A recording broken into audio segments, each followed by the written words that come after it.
Good afternoon and welcome everyone to the book launch for Classroom Talk for Social Change. My name is Emily Fryer, and on behalf of Teachers College Press, I want to thank you for joining us today to celebrate this wonderful, unique book and discuss, among other things, how the book can be incorporated into teaching practice to foster critical conversations in ELA. The book, Classroom Talk for Social Change, is a rich resource of strategies educators can use to facilitate discussion of harmful discourses around race, gender, sexuality, and other identities. It's full of in-depth classroom examples, activities, and other tools, and it will be an invaluable resource to pre-service and in-service teachers, teacher educators, literacy specialists, and any who have a stake in fostering critical discourses among young people, particularly now as we move through such a pronounced period of social unrest. We are very grateful to have with us here today moderating the discussion Limarys Caraballo, who is a former English teacher and school administrator. She is now a professor at CUNY Queens College and the Graduate Center, and the founding co-director of Ciphers for Justice, a youth research and engagement program. Dr. Caraballo is joined today by the three co-authors of Classroom Talk for Social Change, who I will now introduce. Born in Savannah, Georgia, and raised in Flatbush, Brooklyn, Kahdeidra Monét Martin is a doctoral candidate in urban education at the Graduate Center of the City University of New York. Amy Vetter is a professor in English education at the University of North Carolina, Greensboro. And Melissa Schieble is an associate professor at Hunter College and the Graduate Center, CUNY. Now we have just a few housekeeping notes before we ask our panelists to dive in on these issues. First, our conversation this afternoon is being recorded and will be available on YouTube later in the week. That video can be found by responding to your registration email or following Teachers College Press on social media. Please share the video of this afternoon's discussion with your colleagues who are unable to attend. Second, there's a discount on the book available to attendees of this afternoon's webinar. The details of that discount and how to access it on the Teachers College Press website is in the chat panel. Please note that professors can also visit the Teachers College Press website to request an examination copy for free. Please join the conversation about the book on Twitter and tag us. You'll find the handles for the panelists in the chat panel on the right side of your screen. And finally, we will be taking questions at the end of the hour, and please ask your questions using the Zoom Q&A feature, which is accessible at the bottom menu of your screen. So thank you again for tuning in with us this afternoon. And now to kick off our conversation, we're going to play a short video which does a really lovely job capturing the spirit of the book and some of the issues we'll be discussing here today. And to introduce that video, I'm going to hand it over to one of our authors, Dr. Amy Vetter. Thank you. We just wanted to say thanks to Tijuana Ricks for the audio and video production of the video. In the video we are about to play, we've included images from Greensboro, North Carolina, and we wanted to also say thanks to Kevin Greene, the photographer who took photos of recent protests in Greensboro, Phillip Marsh, who painted a mural honoring the sit-in movement in Greensboro, and the Australian muralist Adnate and Luxembourg graffiti artist Eric Mangen, whose mural in Greensboro honors Indigenous people in North Carolina. We can talk more about these images during our Q&A if you are interested.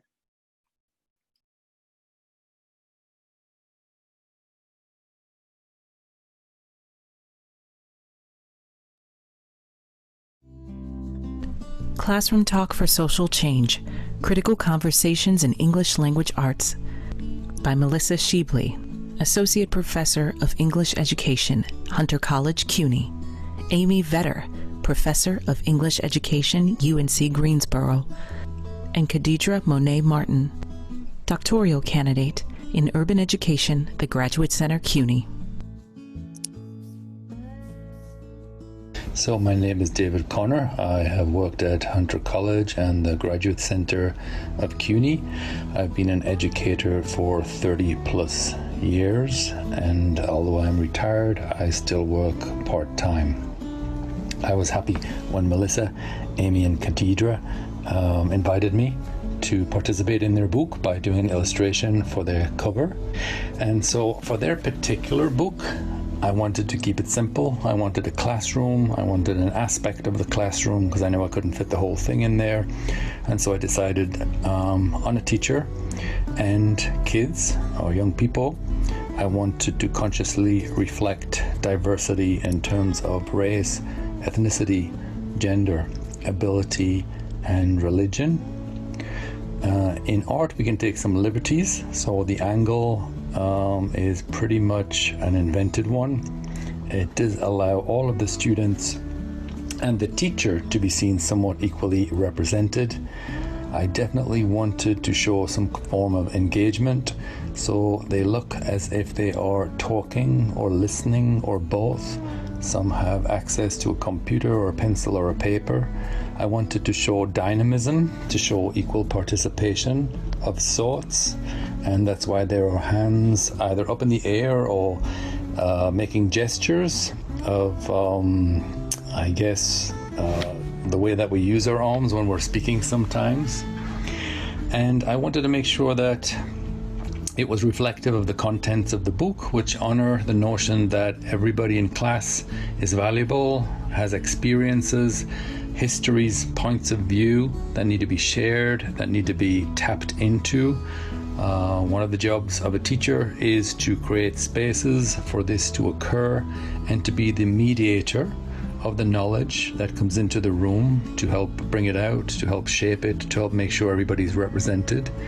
And so I stuck to that notion in the simplicity of the design, and I have to thank Teachers College for making it against a lovely vibrant purple backdrop. And so to me, the purpose of a book's cover means it should stand out. If it were in a rack in front of me, would I be drawn to the cover by the title of the book, by the illustration, by the colors, a combination of all three? And so those were some of the thoughts that I put into the cover. And if there's anybody out there who wants a book cover done, you just let me know. Thank you.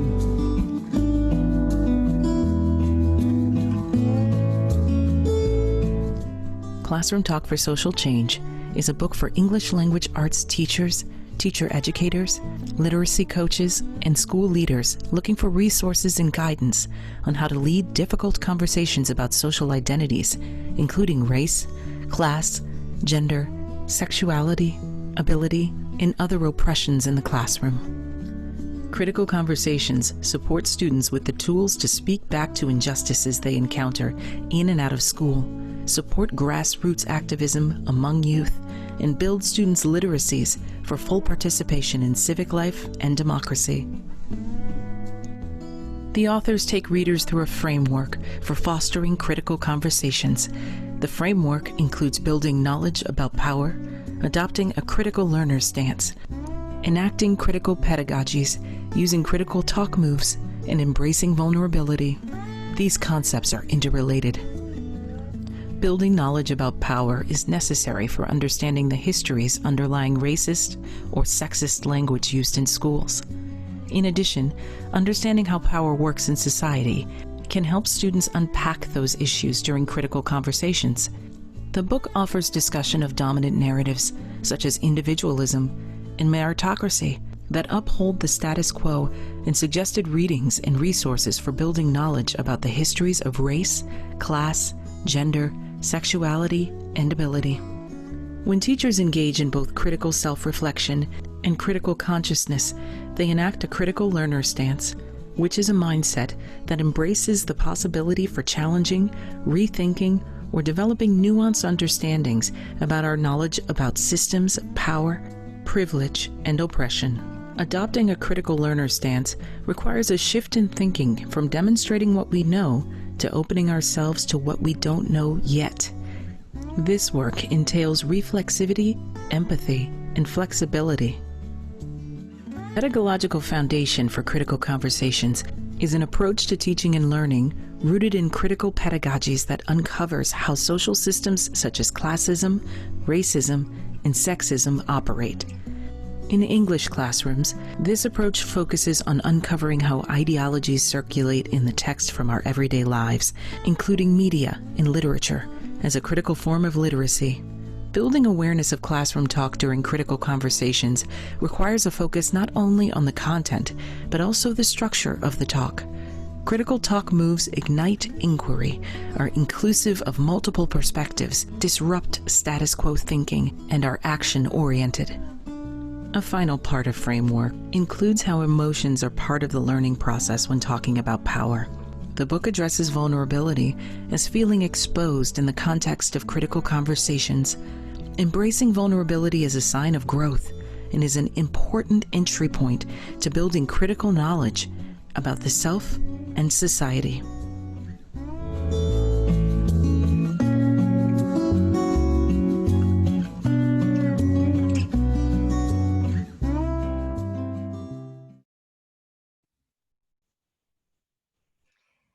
Good afternoon, everyone. Thank you so much for joining us. I am thrilled to have this opportunity to engage in conversation with the authors of Classroom Talk for Social Change and giving us an opportunity also to introduce the book in the context of this conversation. So we wanted to get started right away with some of the questions that our authors would want to reflect on and learn more about the book that way. And once we're done with these few questions, we will be entertaining the questions from the audience. So let's start with a question for all of the authors to answer one at a time. So we'd love to know what inspired you to get involved in this book project and why it was important for you to write it. Melissa, maybe you could start.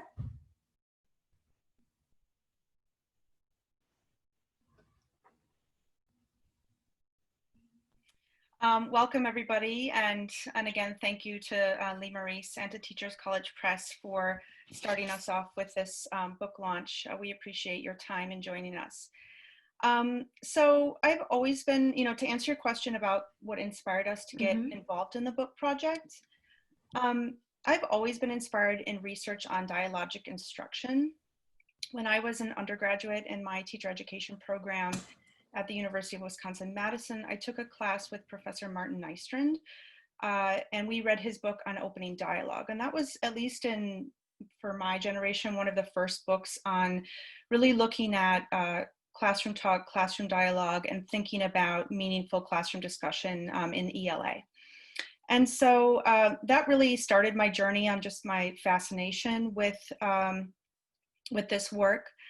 And since then, I've also used Mary Joswick and her colleagues' book on inspiring dialogue in my classes, and that also is very influential. So we really wanted to contribute to this body of work by writing a book with a similar focus, a book that focused on the content and structure of classroom dialogue, but that also had a very explicit angle on using critical theory and focusing on discussions about race, class, gender, sexuality, and ability. Also, as an English educator, I've noticed that the teachers that I've worked with, both pre-service and in-service ELA teachers, they want to have conversations about about literature, but they struggle with fear of teaching texts that challenge the status quo, such as LGBTQ themed texts. So I really wanted to write a book that persuaded teachers to see beyond their fear and that provided support for doing this work. So we were inspired by books such as Courageous Conversations by Glenn Singleton, by the work of scholars such as Yolanda Celia Ruiz at Teachers College and her work on the archaeology of the self, and by our interest in really opening up what critical conversations look like in US classrooms and how to have them and do them well. We felt a book that integrated some of the best ideas and theories out there with a focus on ELA classrooms was needed. Thank you so much. Amy? Yeah, I can build on what Melissa said. My inspiration stems from an interest also in how learning occurs within classroom interactions. And Melissa and I actually met, I don't know how many years ago, but at an LRA where we found out we shared similar interests. And so we decided to collaborate on a research project with our pre-service teachers in our methods class. And one of the things that we asked them to do was to create a vision statement about the kind of teacher they wanted to be. And then we asked them to video or audio record lessons that they taught with their cooperating teacher. We asked them to transcribe excerpts and do some basic discourse analysis. Part of that discourse analysis asked them to think about how they were positioning themselves as a teacher, how they were positioning students as readers, writers, participants, and how students were positioning them. And we asked them to think about, how does that align with that teacher vision? Do you think that you're able to enact that teacher vision within those classroom interactions? It was a great tool to do that, but one of the things that we noticed that it wasn't really helping our teachers think critically about their practice, meaning that they weren't talking about how power and privilege played out within those classroom interactions. And so we started to ask them more questions about, how does your race, how does your class, how does your gender, all of that shape the way that you're interacting with your students. And we found within their written reflections and in our small and whole group discussion that our discussions weren't as rich as we wanted them to be. And so as a teacher educator, I started to think about, what could I do to help better prepare my students to have what we later called critical conversations. And so really my inspiration to write this book was really at first about me becoming better at fostering those critical conversations with my pre-service teachers in my classroom, because I really found myself thinking, when should I listen? When should I ask pressing questions? When should I tell stories? I felt like I needed more knowledge, more skills, more perspectives related to that, so I could be better prepared for that in the end. And of course, like Melissa and Kahdeidra are both gonna talk about, in the end, we really wanted our teachers to be better at fostering critical conversations with their students in the end as well. Thank you. And Kahdeidra, what about you? What inspired you? Thank you. Well, as a graduate student at CUNY, I was really excited to participate in a project that explored my interest in discourse and critical ideologies in general, and in anti-racist teaching pedagogy in particular. Because frankly, I didn't even know that the field of critical conversations existed.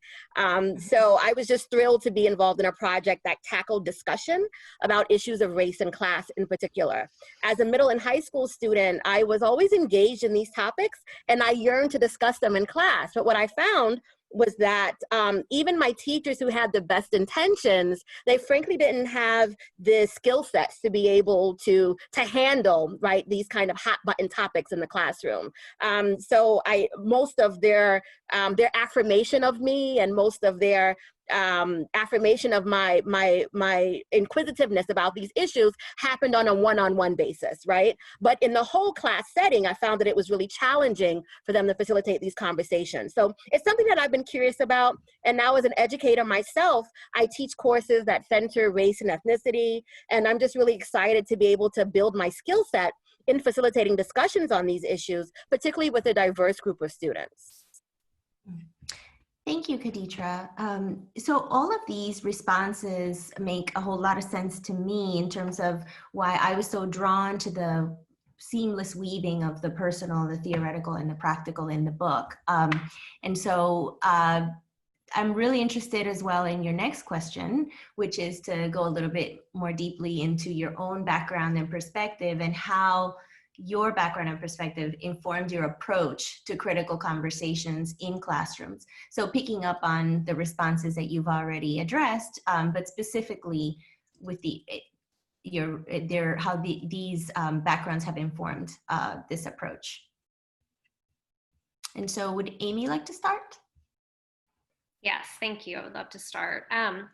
I would say, I identify as a white, cisgender, heterosexual, able-bodied woman who grew up in a middle to upper class household. I grew up in Shreveport, Louisiana, and at age 17, I moved to Georgetown and Austin, Texas later to do my post-secondary work and where I taught high school English. My family played a large part in influencing me. My father was a sociology professor, and at the beginning of his career, he taught at Stephen F. Austin. He died when I was 17, but he wrote a lot of journals and left them behind, and in them he described his career trajectory. And in one particular instance, he wrote about how a Black man was denied a teaching assistantship at that university because, of course, of the color of his skin. And my father, recognized that even though these sociology professors were teaching classes about oppression, they were not walking the talk. And so he wrote in his journal, he said, "I'm afraid I will become someone who refused another man a chance he well deserved." And since then he left and he ended up teaching at another university, classes about power and privilege, in particular to white students, to help them think more critically about those issues. My mother was a social worker, and she really believed in the importance of being in service to other people in the community. And so both my parents taught me about how community matters, that action matters, and that as individuals, we have an obligation to change injustices around us. And so, of course, that led me to my career in education. And I really realized and recognized that there was power in dialogue. I also realized that as a teacher, I had a lot of blind spots within my background. And so I have worked hard during my career to take a mindful and compassionate and a humanistic approach to these kinds of conversations, because I recognize that if I don't, they could in fact be harmful. At the same time, I don't want to be paralyzed by the fear that I'm always going to say something wrong. And so this project has really helped me in that way. It's helped me build, I think, the things that I need in order to foster those critical conversations in what I hope are humanistic ways. Mm-hmm. Thank you. Melissa, do you want to go next?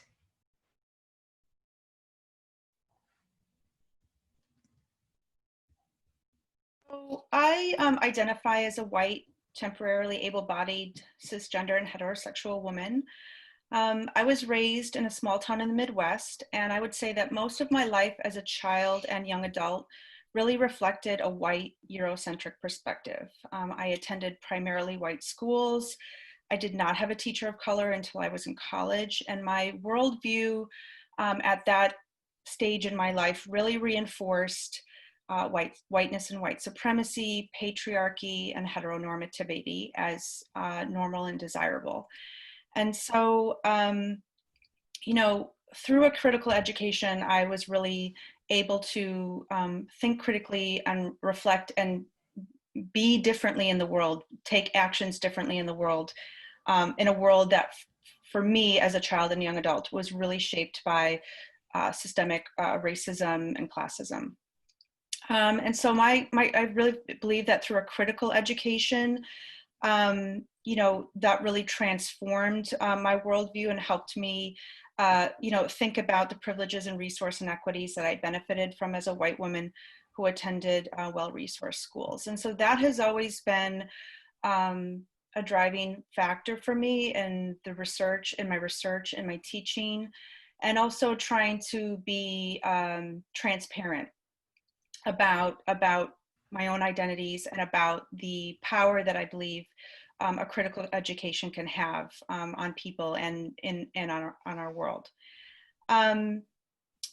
And so, you know, as I mentioned, I really entered this work through education and believe that critical conversations and critical pedagogy really can build a more humane and just world, and that the discourses that we believe in really shape the structure of how we live as a society. And that we, you know, I think that this book offers opportunities, both personally and in our teaching and in our conversations with friends and family, to give us agency to sort of envision a different future than maybe what we might have been exposed to ourselves for how we live as a society. Thank you, Melissa. And Kahdeidra, what about you in terms of your background and perspective toward critical conversations? Okay. Well, I want to start with saying that my mother, God bless the dead, she would always call me a poor little rich girl. And so this moniker is echoed in the term the privileged poor by the sociologist Anthony Jack, who researches the experience of low-income Black and Latina students at elite colleges and universities. So I grew up as a working-class African-American girl with a Southern mother who lived in a predominantly Caribbean neighborhood in Brooklyn, and who also attended predominantly white elite independent schools. So I think that my lived experience of traversing traditional concepts of privilege in terms of economic class and, you know, racialized notions of and ethnicized notions of smartness as well as traditional concepts of academic achievement and class privilege, particularly languaging skills, that these things have all fostered a sense of criticality and commitment to social justice from an early age. I never quite fit into any one box neatly. And so so that kind of forced me to be critical, you know, of what these dominant narratives were telling me about who I should be. Right. And so I think that I had my encounter stage from Cross's model of identity development, psychologist Cross, that I had my encounter stage with racism and classism in elementary school. And I began to question why I was treated differently than my white, upper middle class and wealthy peers. That's something that I noticed. And so as a young adult, as an undergraduate, as a graduate student, working in predominantly white elite schooling spaces, I often initiated these conversations about race. And I did this in efforts to remove barriers to building community with my peers, many of whom were largely oblivious to how institutional racism and classism was impacting our relationships. So it was always curious to me why I was so hyper aware of issues of race and class, and why many of my classmates were not. And so I knew that that was a part of our socialization and our conditioning based on our different social, social spaces that we occupied. So from a very young age, I've had this yearning to connect with people and to see myself reflected in my community, in schools, in the curriculum, in work environments. So I was committed to identifying and naming systemic barriers that impeded my ability to do so, right? They impeded my ability to connect with my peers. And also I was interested in working to dismantle these barriers so that other people, particularly other students who are coming after me, who were marginalized, that they would have a better chance seeing themselves included and have a better chance really connecting on a genuine basis with their peers. Thank you, Kahdeidra. It's really very helpful to hear you make that direct connection between your own backgrounds and your experiences, and how it has really shaped your perspective to critical conversations, because I think that's the work that we all have to do, right? We all have to think about how do we make those connections? How do we interrogate the perspectives that we have, the ways in which we approach our classroom work. So this now is a similar question in the sense that I'd like for us to focus the conversation on enactments, right? So how are you then committed to enacting the book's theoretical frameworks in your own practice, building on what you've already said regarding your background and your commitment to critical conversations? And Kahdeidra, we could start with you, if that's okay. Yes. So, well, this has been really huge. I've learned a great deal. Again, I'm a graduate student, so much of this was new to me. So I've had a really great time learning a lot. And in particular, I think learning a vocabulary for talk moves in critical conversations was really empowering for me. It provided a foundation to further develop my awareness of rhetoric and discursive strategies. Specifically, I noticed that I am more mindful in my discussions now about the range of personal experiences that may influence how a person understands me. I tend to make a lot of assumptions about shared definitions of race and gender and class and other identities. And I realize that there is no universal starting point for entering these topics. They are all filtered through our specific experiences and intertwining social locations. So I've become more aware in my own discussions with people. And in critical conversations, it's helpful to do frequent checks for understanding to clarify perspective. So that's something that I've noticed and I've been more conscious of. Several years ago, I took a number of graduate courses in conflict resolution that have really shaped my approach to teaching and learning. And one of my biggest takeaways was that much of what we experience as conflict is the seeming irreconciliation of different desires or objectives. But upon closer reflection, we can learn that we actually may have similar objectives, but just different ideas about how to achieve them. So from this perspective, critical conversations have really extended my understanding of conflict resolution strategies and how they can work together And then I would also say, as an even further extension, I'm learning more about trauma-informed pedagogy. So there's a way that critical conversations, conflict resolution strategies, and trauma-informed pedagogy, I think, really feed well off of each other and inform each other. Thank you. And Amy, would you take this up next? Sure, thank you. I would say that the theoretical framework has really helped me, like I've mentioned earlier, just be a better facilitator of critical conversations in my own classrooms. That's really how I've been able to enact this and put it into practice. I would say one of the things that specifically helped me do is critically self-reflect about my own practice. For example, something that I've done is every time I'm working either with in-service or pre-service teachers, I record my own critical conversations that I'm fostering, I transcribe them, and then I go in and I do discourse analysis of what's working and what's not. And I've used the critical talk moves that we talk about in our book to help me do that. I've also looked at specific silences and why am I not talking, or what could I be saying, and what surrounds that silence. Is it a good thing? Is it a negative thing? All of those things have helped me really think more critically about how I'm fostering these kinds of conversations in my own practice. It's also helped me think about how to be vulnerable, because then what I do is model that with the participants and allow them to do an analysis as well, because eventually that's what they're going to be doing in their practice. And so that way I'm taking my own critical learner stance, which is part of our framework. So really in this instance, I feel like you're never an expert, because all these conversations depend on whoever is in that space and what they bring to that particular day or semester or whatever. And so we're always learning together, which can be scary, but also exciting at the same time. The other thing that I have been thinking about recently, and I don't really have any answers for this, but I think it's something that might be on all of our minds, is how critical conversations play out in conversations between faculty, staff, and students within a university. Recently with all of the protests and Black Matters movement, there's been a lot of position statements and letters written by marginalized people associated with universities.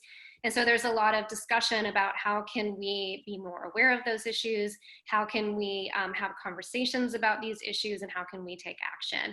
And so that's in my mind right now as those things are going on. And so I'm thinking about how this framework can play out within those everyday conversations. Thank you. That's very helpful as well. And what about you, Melissa, and your enactments? Amy, I think of enactments and really sort of my personal sphere and professional sphere. And so really within my own personal life, I think the book's theoretical frameworks have helped to enact me to be in the world in a particular way, and to have to always be working on that towards doing better. So really, being present and listening to conversations within friendship circles or family circles, or just in my community, or in the spaces where I travel, to really help me listen and think in the moment about some ideas that I want to support, or ideas to disrupt, and how to do that. And so I think on a personal note, the frameworks have really helped me engage in my social interactions in a very particular way. Of course, I make missteps. I try to be mindful and reflect on those missteps, but it really has really shaped my interactions with others. In terms of my practice, I can share one example. So I know some of you who are joining the webinar may be English educators at other universities. So I wanted to share one example from some online teaching I'm doing this semester with my English methods class, as a way to sort of provide an example of how these frameworks can be enacted. So recently I asked students to observe a video recorded critical conversation from a high school classroom that took place via Zoom. And the topic of the critical conversation was on the issue of COVID and the disproportionate impact on Black and Brown communities. That conversation was facilitated by my colleague Jody Pollack at Hunter College. And so we collaborated with her class of high school students, and we've been collaborating this semester. So I created an assignment around this using some of the frameworks and the tools from the book. And I know that my colleagues have also mentioned that the talk moves have been helpful. I created an assignment sort of around those talk moves. So the assignment asked students to watch and observe that video recorded critical conversation, and then use the critical talk moves chart. It created sort of like a Cornell note style chart to track the particular moves that they observe, either they hear or they see, because oftentimes I think moves in critical conversations can very oftentimes be nonverbal, right? Eye gazes, crossed arms, things of that nature. So we talked about in what way, how is this topic being communicated amongst each other in this conversation. And so they used this T-chart to take note of the exact language they saw, some nonverbal interactions that they noticed, and then to include those in the left hand side of the chart. And then they use the book's frameworks to really analyze the function of what they observed or what they heard or what they saw. So for example, you know, they might have heard a particular question suggested by the teacher or a student, and then noted that that may have been an inquiry talk move, for example, and analyze the function of that using the frameworks from the book. During the class, so I had students prepare these notes, and then during our class, our methods class, they worked in breakout rooms to really talk through what they noticed. And I noticed that the assignment, as my colleagues have also mentioned, really gave students a language to analyze the critical conversations that they had observed, and to also to learn to take up some of the phrasing that they noticed. So for example, they might have said, I noticed the teacher had a lot of positive inquiry moves that really brought the students into the conversation. I'd like to try that, right? So we're going to practice also having them try some of those moves.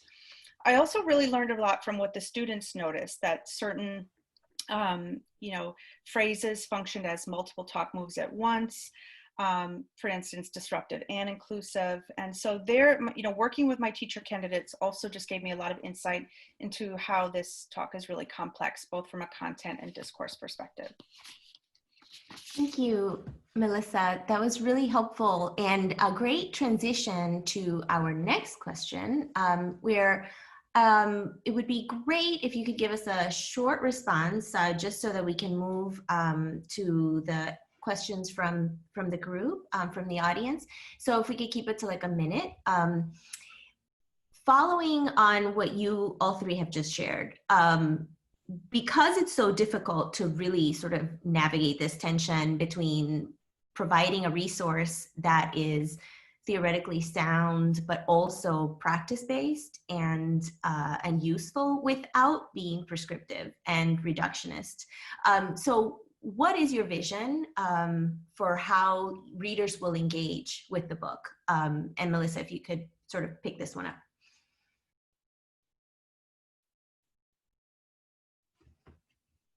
Using the book, really depending on the multiple roles they might take on within their schools.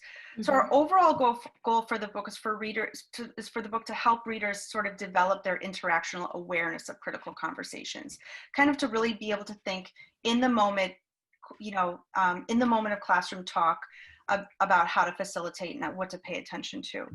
And so I really hope that teachers will use it to, you know, we envision teachers using it to support just that awareness, right? Opening up what the talk moves and thinking about the frameworks that inform critical conversations. Mm-hmm. We also hope that the book provides for our readers some insight into why these conversations matter for all students and are not just the particular political agenda of an individual teacher who cares about having them in his or her classroom. And that we also hope that the book, we envision the book being useful for people who really want to sort of push back on our sort of current standardized test craze system, and to really think about why this, you know, the conversations that may typically be happening across our schools in ELA or other disciplines really need to be thought about carefully and critically and at times dismantled. So I'll end there for the sake of time.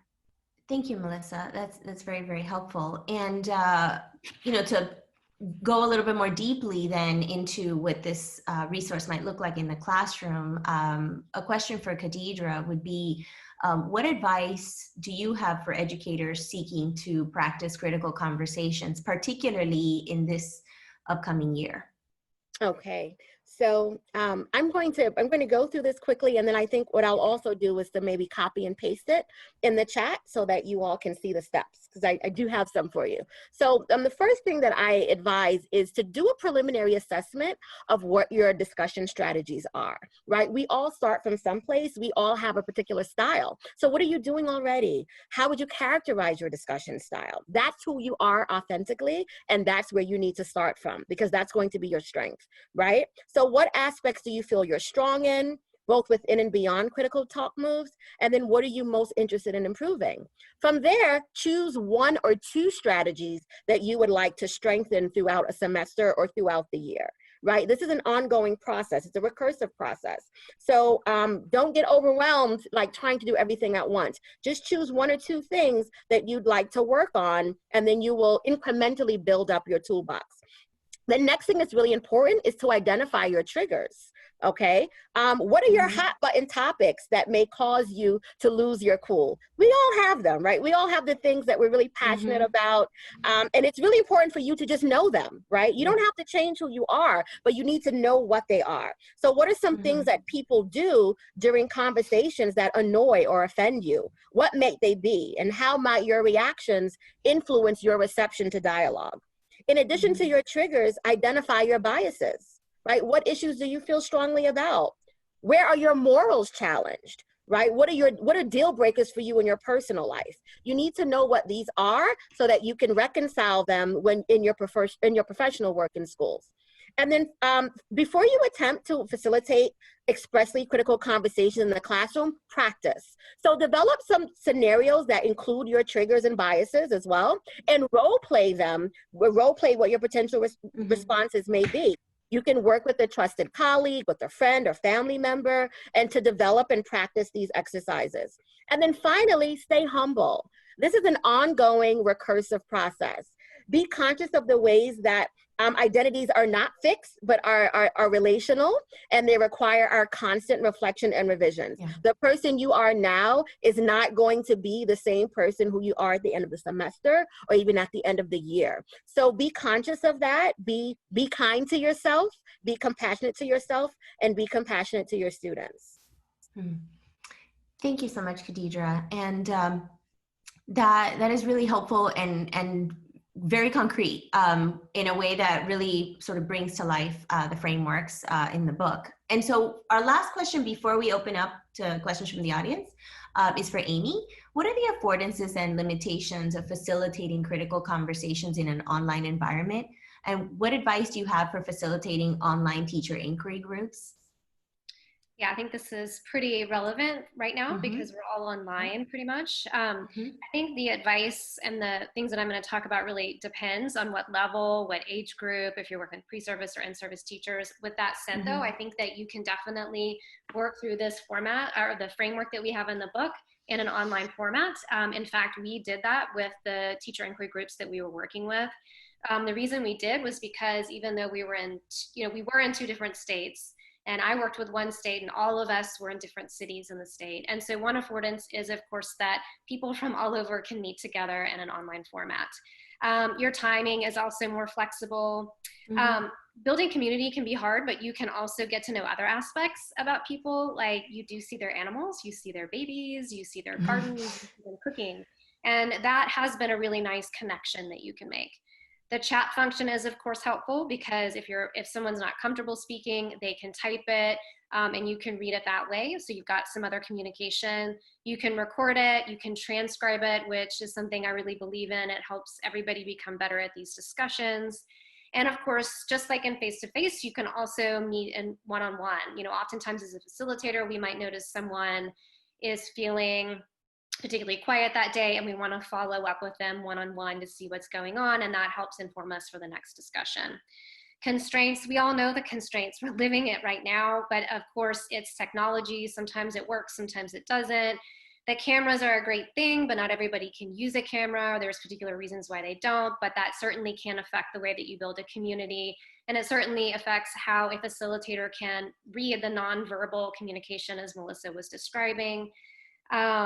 Informal chats can also be negative because sometimes people will say things that they may not say out loud, and it doesn't help foster a critical conversation. It becomes more harmful.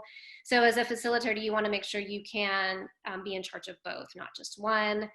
And I know that a lot of high school teachers, middle and high school teachers in my area are dealing with this, that sometimes students don't have access to technology, and so they can't always come to the classes that are being held online right now.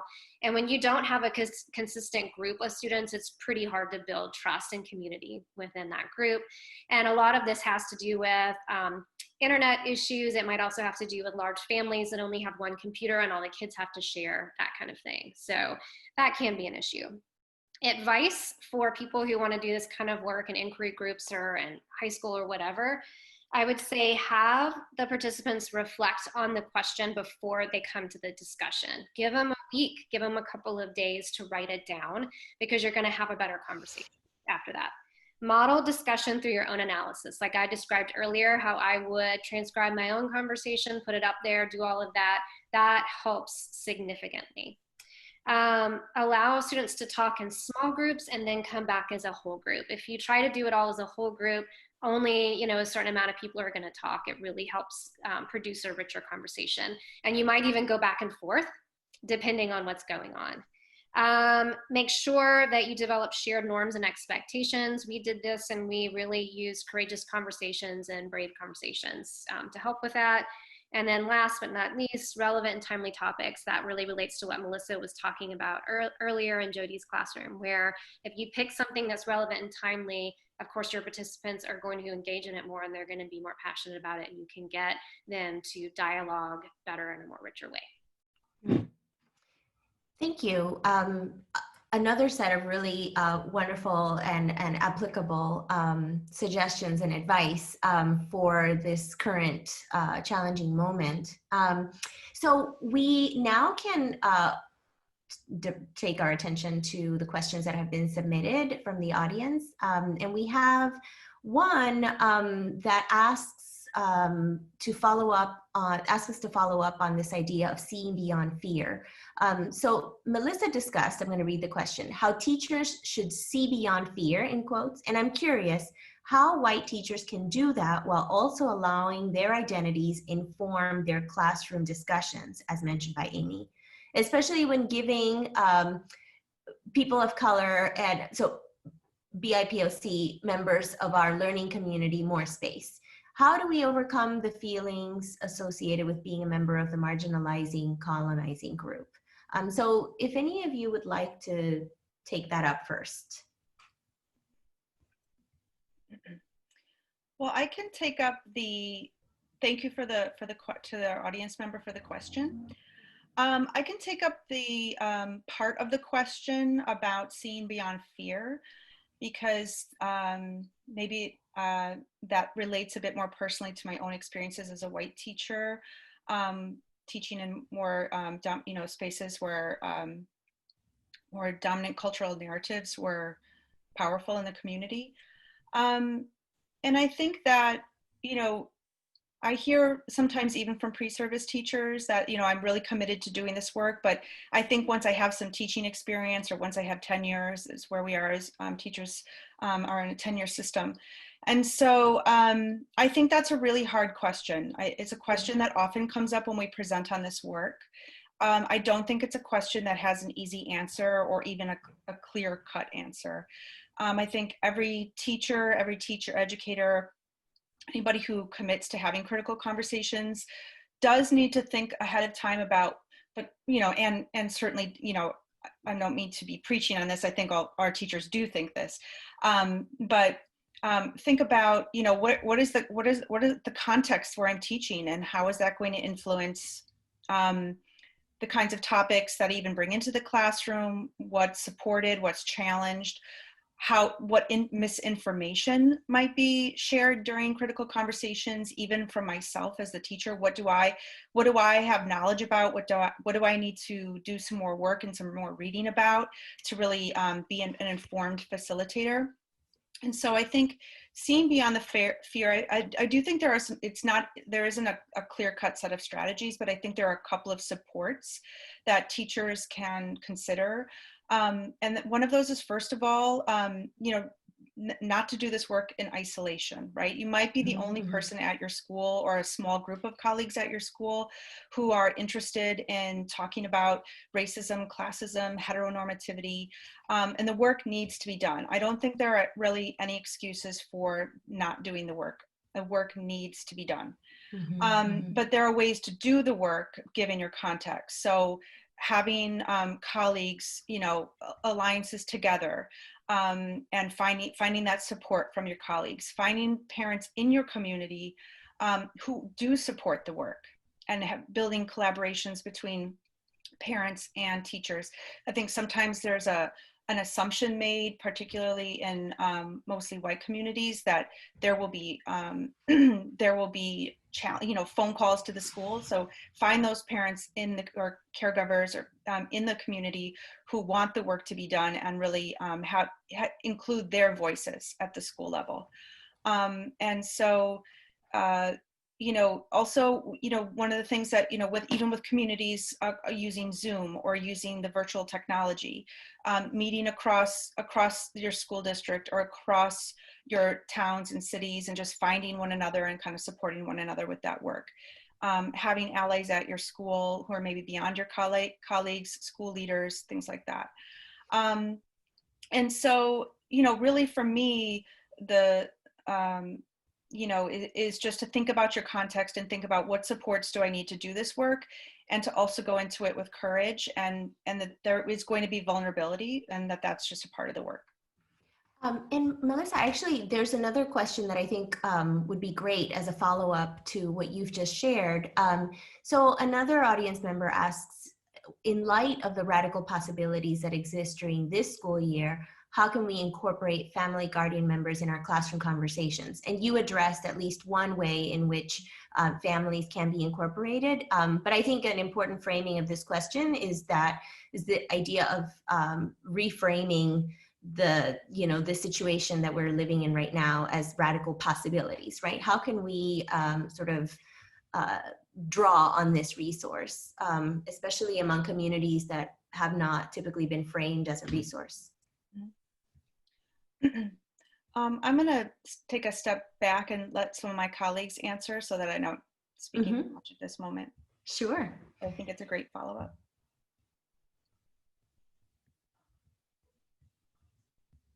Kahdeidra, you want to go for it? So this is a question about this is Christina. Hey, Christina. This is Christina's question. How can we incorporate family guardian members in our classroom conversations? Yeah, I think it's a really good point. I think that we can be creative about that, and really thinking materially about the fact that that teachers and educators are in our families' homes in ways that we haven't been before. And I would say, we think about, those parent-teacher conferences, or how we're checking in with parents, right? There's a way that we can do that. We can have those conferences now virtually that are really more inclusive with the child, that may include other family members at home that didn't have the opportunity before, so it can really be more of like a family conference. And so I'm just I'm thinking about how are we so some of the moves, I think we can get into some of the moves. Like some of the moves, just naming what the moves are, we have inquiry talk moves, disruptive talk moves, inclusive talk moves, action talk moves. And I think it would be really powerful to share that with the family members, right? To share that and say, look, these are the this is the structure of this is how we want to structure our talk in our classrooms, and for these reasons, and we're working to be more inclusive. And so here here are some strategies. These are some strategies that we're using, you know, the same way that we would send home, you know, other types of frameworks and things, you know, just to inform families of what we're doing. I think that we can do the same thing with the families, and maybe like encourage them to participate and you know, and maybe practice it at home, and share their feedback, and maybe have something where we're checking in with families, you know, we have like a family discussion and saying how these things are going at home and in the community. So yeah, that's just one way. Yes, and I wanted to highlight that you've also answered another question that came up, which is what are some of your favorite talk moves that you write about in the book, and what context do you think that move works well for, and why? So I think that really was, you know, your answer served double purposes. So we have another question here about someone who's planning a webinar related to diversity and inclusivity in beloved community with adults in spiritual communities. And so do you think, any of you, do you think it would help facilitate critical conversations and utilize talk moves to stimulate engagement? And I think this could be more broadly also, the question could be, or the response could be cast more broadly, since there's another question about, you know, again, using these talk moves and these other resources and strategies that you suggest or that you write about as doing this work with predominantly white teachers and white students. I'm going to jump in here because I want to say, because that's my Aunt Cora. I'm just going to call her out. Hey, Aunt Cora. That's a question. And also because spirituality played a very big part in our conversations. So I'm a priestess, of Haitian Voodoo. That is one of my primary identities. So when we were talking about, how best to do this work and thinking about coming from a place of compassion, right? And multiple perspectives, that's something that definitely informed at least my perspective on things. And it's something that, as someone who identifies as being openly spiritual, it's something that I brought in, right? And this was something that I think really allowed us, coming from that spiritual perspective, allowed us to really kind of dig deep and think about, wait a minute, like how are we showing compassion, right? How are we showing compassion, to this student, maybe like this white male student, which comes up in the book, students who have been taught certain things, right? Who feel very strongly, but they're children, right? We still have to kind of, teach them how to build knowledge, but also kind of to help them to understand the violence, right? In some of these ideologies. And so I would say, absolutely, this is a book that, any type of conversation, I think particularly about religion, I would say that we're kind of, as one of my mentors, Jackie Alexander, she's a transnational feminist, she's also a priestess as well. One of the things that she said is that we're kind of like, we're out of the closet, right? When we talk about gender and sexuality, but we're still kind of in the closet when we talk about spirituality and when we talk about religion. And so I think that is something that we really, that we need to push ourselves in thinking about. So yeah, I'm going to stop there. Anybody else want to? I would just want to follow up really fast, because I know we only have one more minute left. And I would say, I love that everybody's, getting so interested in these critical talk moves. I would say that when you use them, make sure that you go back to our framework, because the talk moves are very helpful within the moment of a conversation. But we also talk a lot in the book about how important it is to make sure that you have knowledge about power and privilege, that you have some knowledge about critical pedagogy, that you have some practice in making yourself vulnerable, meaning that you've done some critical self-reflection about maybe some ways that you've maintained the status quo in the past, and that you know how to talk about that. And also that you're able to take on this critical learner stance where you're listening and considering other people's perspectives and opinions, and that helps you navigate these conversations. I think it's really important because this is like constant work, and I think this framework helps paint a picture of that constant work over time that then can play out within these moment-to-moment conversations. I think that brings us to time, but I'm really glad that you took the conversation back to the framework in order to wrap up, because we do, I think in general, have a tendency to center or privilege what we need to do, the strategy, the thing that will help us, do what we need to do day to day. But I think it's, really important, and your book does this really well, is to embed the strategy in a framework that is theoretically and conceptually connected to something much more transformational, because it has to do with how people see themselves in these critical conversations.